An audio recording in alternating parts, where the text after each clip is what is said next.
Welcome everybody to this breakout session. This is called the Purple Team Effect, and I call it doing more with less for the lens of this one. I've given a number of talks on purple teaming, getting started with purple teaming. They will all be linked at the back of the deck for those of you who are going to be getting this deck afterwards for posterity.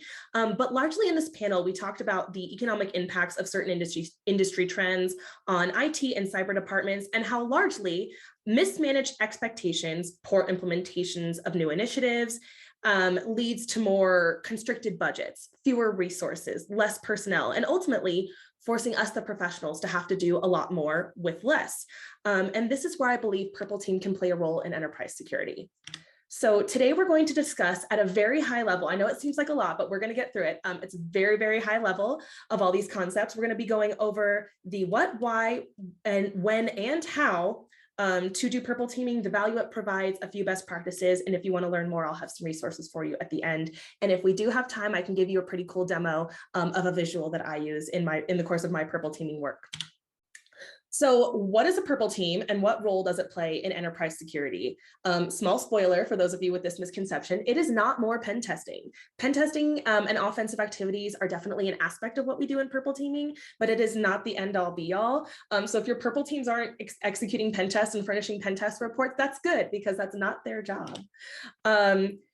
Basically, traditional pen testing models have organizations starting to pen test almost immediately after the basic echelons of vulnerability assessment, and yet often before they're really capable of passing a regulatory audit, which in my opinion is not really the time, because you have offensive engineers come in, achieve objectives, deliver a really dense report with a plethora of findings, and those findings usually go to a backlog to die somewhere, and no remediation actually happens as a result. I know because this is where I found myself one day when I decided to start pioneering purple teaming and a new way to contribute to security, but actually move the needle when my inundated blue teams didn't have the time or resources to help me do it.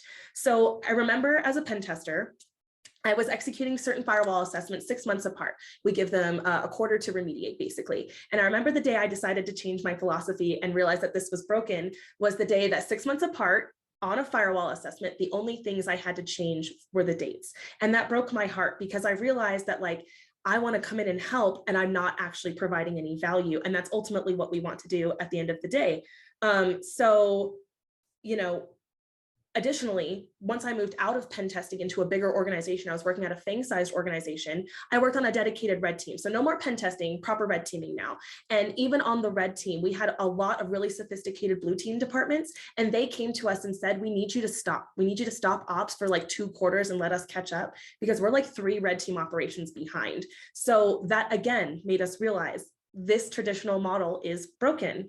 So sophisticated red teamers are getting bored and the blue side is feeling defeated. And this is not the way to affect security in a positive manner. So the new way I propose to start implementing purple teaming could be, and honestly, I would love to see pen testing and purple teaming switched even more. After you do vulnerability scanning and assessment, and you should be able to start passing at least internal audits, if not regulatory audits, before even pen testing, but if you started pen testing first as a regulatory requirement, totally okay, move into purple teaming.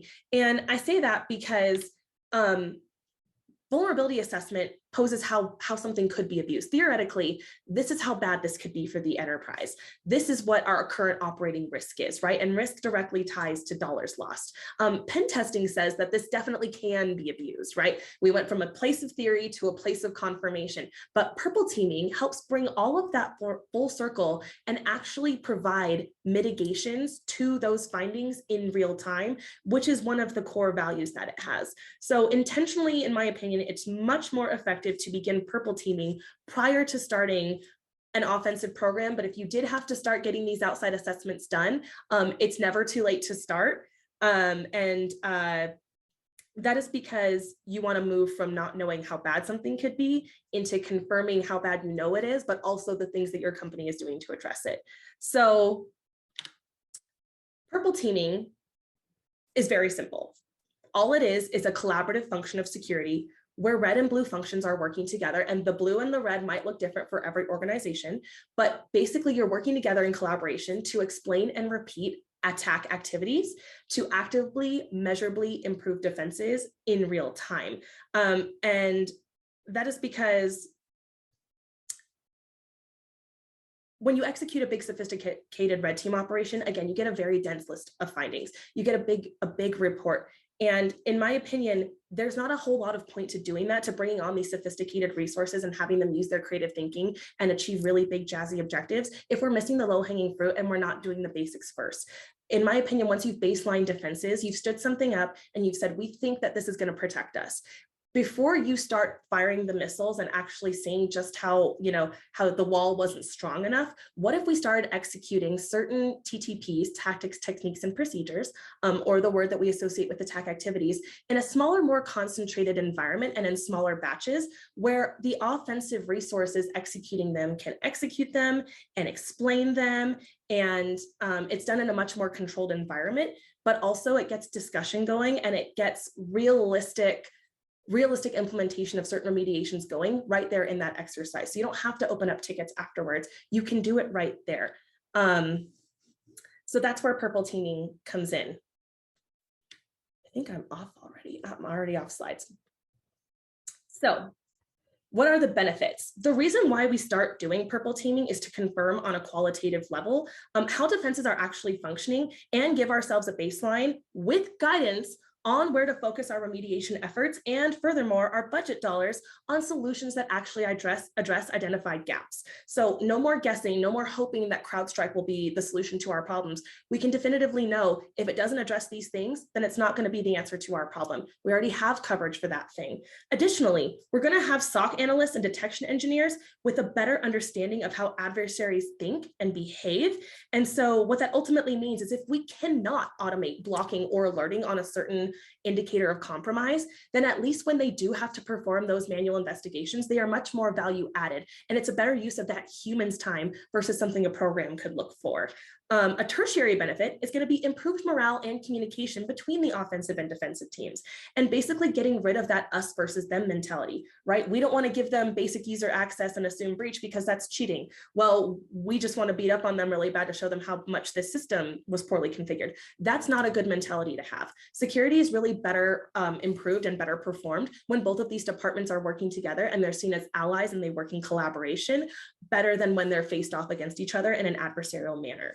At the end of the day, I tell people I might be on the offensive team, but I'm still your coworker. And as your coworker, I still want to see this org succeed, which means I want it to be secure. So how can I help you do that? And it's a much more powerful place to be than like, we're just better at our jobs than you are at your job, right?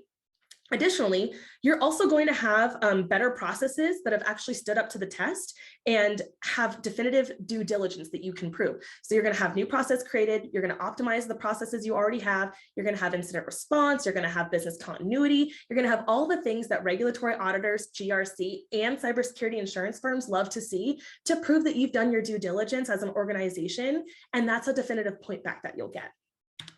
So in short, the wins are basically endless, because that's not even mentioning the metric-based wins that you'll see across the other teams, such as number of TTP coverage, number of new detections, improved defenses over time, decreased operating risk, right? Risk will go down as mitigations go up, mean dwell time for red teams, faster mean time to detection for blue teams, reduced number of deviations in an audit for those of you risk people. So really, the number of benefits you'll see when you start working in collaboration, and this isn't really a novel concept, right? Having these teams work together is a tale as old as time, but no one's doing it properly, and you're still having that us versus them mentality, and your organization's security is suffering because of it, if that's still the culture. So the wins could really be endless if we just sit down, work together, be in an exercise together, and start talking to each other.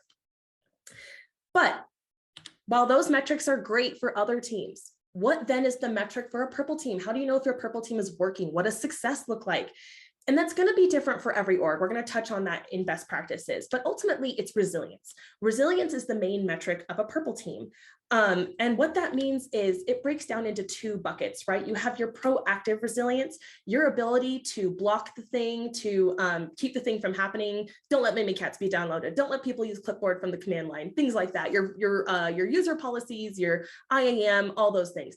The other piece of that, though, is reactive resilience. How quickly, if something bad was happening in the environment, the 0-day was written, they got past your next-gen firewall and your DMZ and your stealth firewall and your WAF, all the things. They've gotten past past all your big jazzy enterprise controls. How quickly can you identify, contain, and eradicate the problem and document and improve so that it doesn't hopefully happen again? That is resilience. And that is going to be demonstrated when all of those other departments and all those other teams that Purple can touch are improving themselves. You're going to point back and say, we didn't have that before. They didn't know who to call before. We had 89% of our users clicking on fishes before, and now we're down to 13. Those are metrics you can actively point to that don't belong to the Purple team, but help your organization demonstrate resilience. And again, if we have time, I will show you how I visually demonstrate resilience for my Purple team, because it is important to have an output. I recognize that we still work in tech. But this is really the main metric and the things that you can point back to. So now we've come to the best practices portion of the presentation. So when setting up a Purple team or evaluating Purple for your organization, it is really important to start off on a good foot. You need to discuss the desired results. A lot of stakeholders that come to me wanting Purple functions don't actually know what we do or how we do it. So I have to ask them, what is it you're hoping to get? What is it you're hoping to see? Do you have offensive ops? Are they not getting you what you need? Are you just failing all your pen tests? Are you, you have to tell me what it is you're hoping to see. And then I can tell you if Purple can meet those goals. Again, let's just not onboard new solutions and new teams and new programs we don't need. Let's make sure I can actually address the things that you do need so that you don't kill my program shortly after it started. And then we're going to establish the goals. So once I understand your needs and I've explained to you the value proposition and how I believe I can address your needs, we're going to establish the realistic goals for 3 months, 6 months, and a year out, and exactly how I'm going to get there. Additionally, I'm going to work with your organization's physical structure and map out who my team is going to be comprised of. And again, this is at the back of the slides, various compositions of different Purple teams. If you have 1 or 2 people, if you have 13 people, if you have multiple departments, 1 department, I've got all that in the back for you. If you are interested to see how that might work, I'll map out my team, figure out who my players are, start introducing myself. Then I will define success. As we just discussed, defining success, cyber resilience, is going to look different for everybody. For certain people, it will be reduced number of TTPs. For certain other people, it will be reduced operating risk and a lower cyber security insurance premium. Whatever success looks like for you, we're going to define that, and then we're going to map out exactly how we're going to get ourselves there.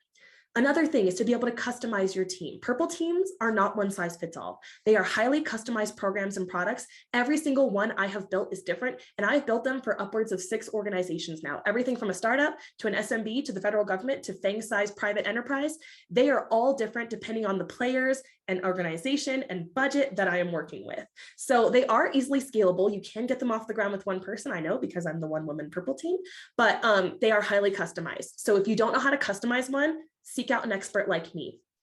Another thing you need to do as a Purple teamer is to communicate regularly, not just with your stakeholders, not just with the other people on your Purple team, but with all the other departments.